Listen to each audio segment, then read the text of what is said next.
प्रणाम। Secret of Ayurveda के 11th session में आप सभी का मैं हार्दिक स्वागत करता हूं। आज मैं और एक नया टॉपिक आप सभी के लिए मैं लेके आया हूं और जो मेरे टॉपिक रहेंगे वो सबसे कुछ अलग, कुछ डिफरेंट और कुछ नई माहिती देने वाले होंगे। माहिती से ज़्यादा कहूँगा कि ज्ञान देने वाले होंगे। चलिए, आज के टॉपिक का नाम है त्रिफला। जी हाँ, त्रिफला बहुत ही सुना हुआ नाम है, देखा हुआ नाम है। अपने जो फोर फादर्स है, दादी माँ वगैरह है, उनसे भी ये सुना है। मार्केट में सबसे काउंटर पे अगर देखोगे, दुकान में सबसे आगे वो त्रिफला पाउडर रहते हैं। टीवी में भी हम देखते हैं। लेकिन आज मैं त्रिफला के बारे में कुछ ऐसी माहिती देने वाला हूँ जो शायद आपने कभी वो सुना ना हो। ठीक है, तो आज जो मैं बताने वाला हूँ त्रिफला के बारे में, उसकी मात्रा, यानी त्रिफला कैसे बनता है और उसमें कौन से फ्रूट्स आते हैं और कौन सी मात्रा में अगर उसको मिक्स किया जाए तो एक्चुअल त्रिफला बनता है। लोक व्यवहार में कुछ अलग बातें चलती है, शास्त्र में कुछ अलग बातें हैं, लेकिन सही क्या है वो आज हम देखेंगे। तो चलिए देखते हैं त्रिफला के बारे में।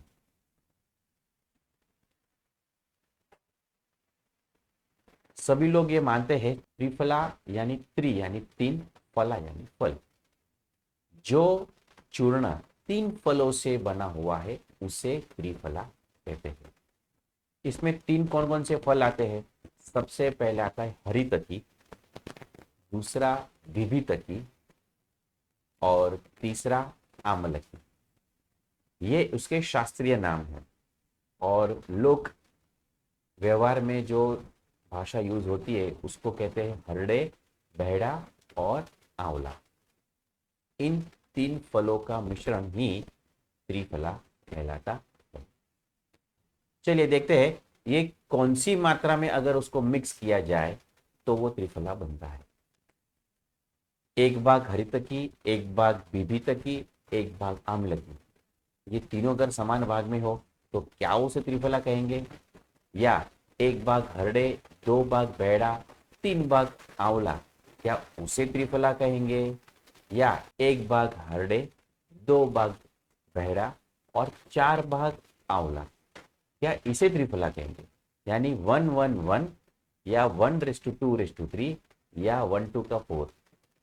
अब ये तीन जो कॉम्बिनेशन है वो व्यवहार में बहुत प्रचलित है, लेकिन इसके गुण दोष क्या, इसमें से सही वाला क्या है, वो हम आज देखेंगे।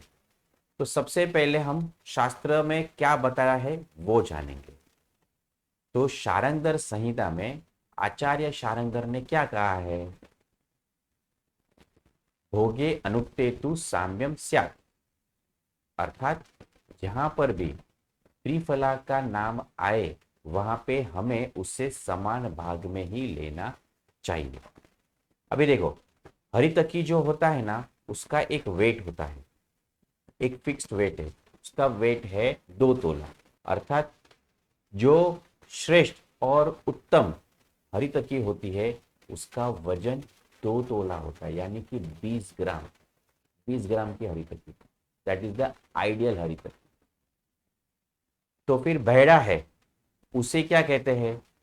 कर्ष फल भी कहते हैं। बेड़े को कर्ष फल कहते हैं।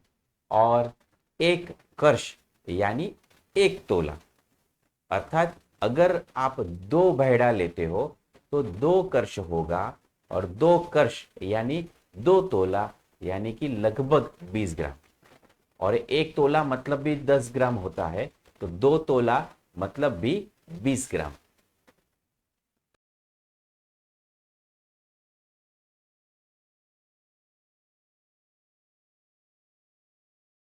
तो हरितकी 1 ली तो 20 ग्राम, विभितकी 2 ली तो भी 20 ग्राम।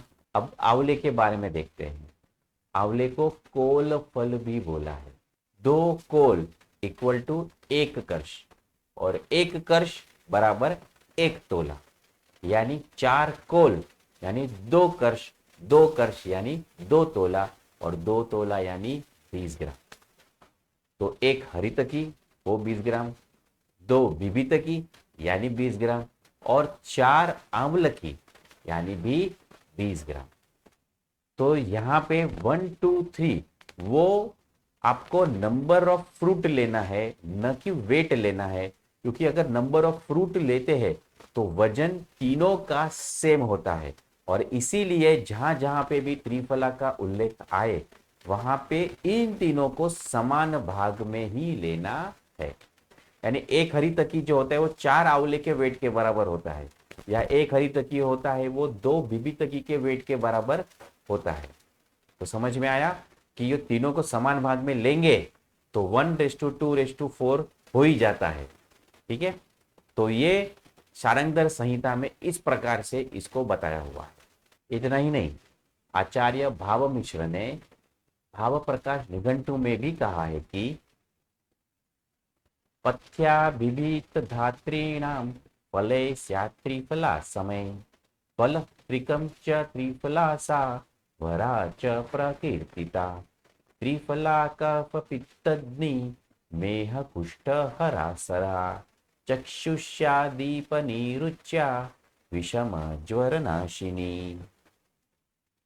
अर्थात हरितकी, विभितकी, आम्लकी के फल त्रिफला कहे जाते हैं और वह समान भाग में लिए जाते हैं। इसी को फलत्रिका भी कहा जाता है, जो सर्वश्रेष्ठ औषधि है।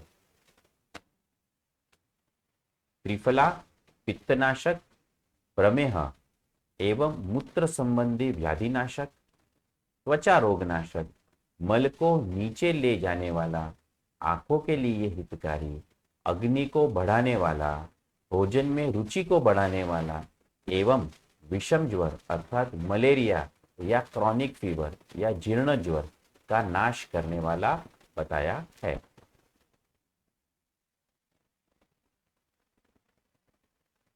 तो यहां तो स्पष्ट हो गया कि आपको त्रिफला तीनों पाउडर समान भाग में लेना है।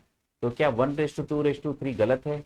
क्या 1:4 क्या वो भी गलत है? नहीं, वो भी गलत नहीं है, लेकिन कुछ स्पेसिफिक कंडीशन में 1:2:3 भी यूज कर सकते हैं और 1:4 भी यूज कर सकते हैं। जब हम समान भाग में लेते हैं तो त्रिफला थोड़ा सा उष्ण यानी कि गर्म होता है, लेकिन जब एक भाग हरड़े, 2 भाग बहड़ा और 3 भाग आंवला लेते हैं, बराबर है, तो उसमें होगा क्या, हरी तकी और बीबी तकी के 3 भाग हो जाएंगे और आंवले के 3 भाग, तो दोनों समान भाग हो जाएगा, हरी तकी प्लस बीबी तकी इक्वल टू आंवलकी।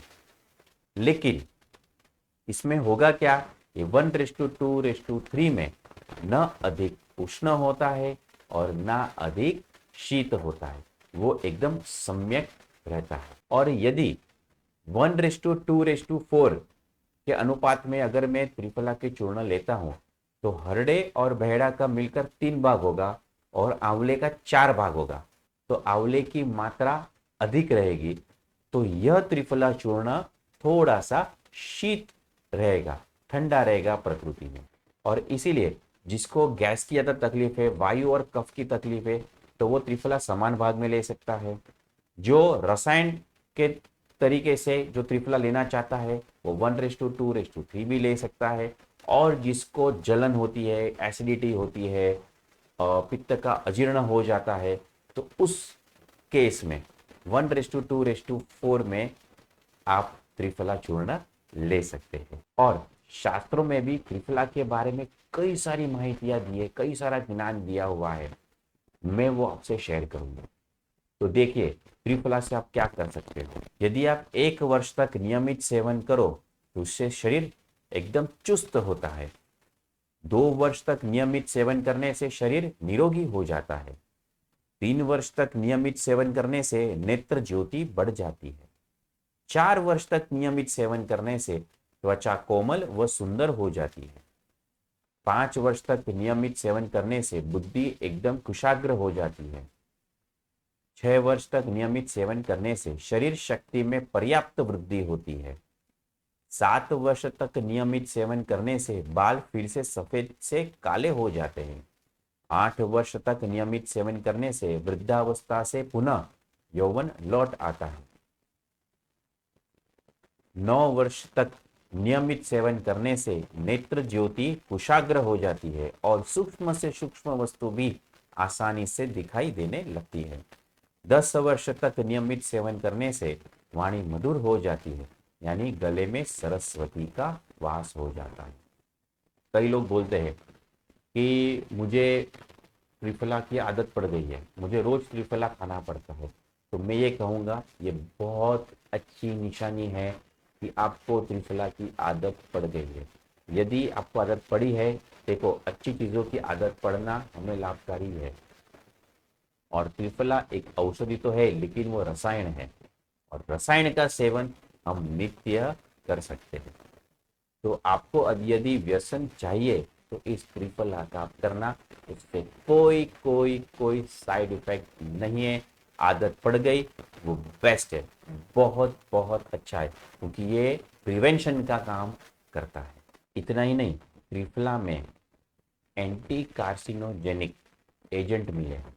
आज से ही त्रिफला चालू करें, बहुत ही सस्ता आता है। अगर आप मार्केट में देखो, अगर सब झंडू हो, ऊंजा हो, पतंजलि ब्रांड हो, इन सब का त्रिफला आता है। मुझे पता है पतंजलि का त्रिफला 30 रुपये का 100 ग्राम आता है। कितनी सस्ती दवाई और कितना बड़ा लाभ। तो आज से ही आप स्वयं और बच्चों को भी त्रिफला शुरू करवाएं। कई लोग कहते हैं पाउडर जमता नहीं, हम टैबलेट्स लें। देखिए, चूर्ण का डोज 8 ग्राम का होता है, बराबर। जो बच्चे लोग रहते हैं युवान वय के, तो 5 ग्राम रहता है। देखो, चूर्ण का डोज 5 to 8 ग्राम तक का रहता है। अभी एक जो टैबलेट है, अगर 500 mg आई, तो जब आप 10 टैबलेट खाओगे तब जाके 5 ग्राम होता है। तो क्या आप सुबह 5 ग्राम और शाम को 5 ग्राम अगर मैं बोलूं, तो क्या आप 10 गोली सुबह 10 गोली शाम को खाओगे? और दूसरा क्या होता है, आप टैबलेट्स होती है वो स्वेलो करते हो, तो उसके जो एक्शन है वो पेट से शुरू होता है। जब आप पाउडर लेते हो तो उसकी एक्शन सब म्यूकस मेम्ब्रेन से शुरू हो जाती है, चूर्ण की। इसीलिए चूर्ण लेना आयुर्वेद में सबसे बेस्ट माना गया है, क्योंकि उसका absorption right from the mouth से स्टार्ट हो जाता है। ठीक है, तो चलिए इस वीडियो को देखने के बाद तुरंत या बाजार में जाए और त्रिफला लेकर अपने आरोग्य को सुरक्षित करें। अगले सेशन में मैं आऊंगा दही के साथ। यस, दही कब खाना चाहिए, नहीं खाना चाहिए, किसके साथ खाना चाहिए और नहीं खाना चाहिए, और दही के बारे में कई सारी जो भ्रांतियां है और आयुर्वेद की जो मान्यता है, उसके बारे में हम डिस्कस करेंगे। तब तक के लिए प्रणाम।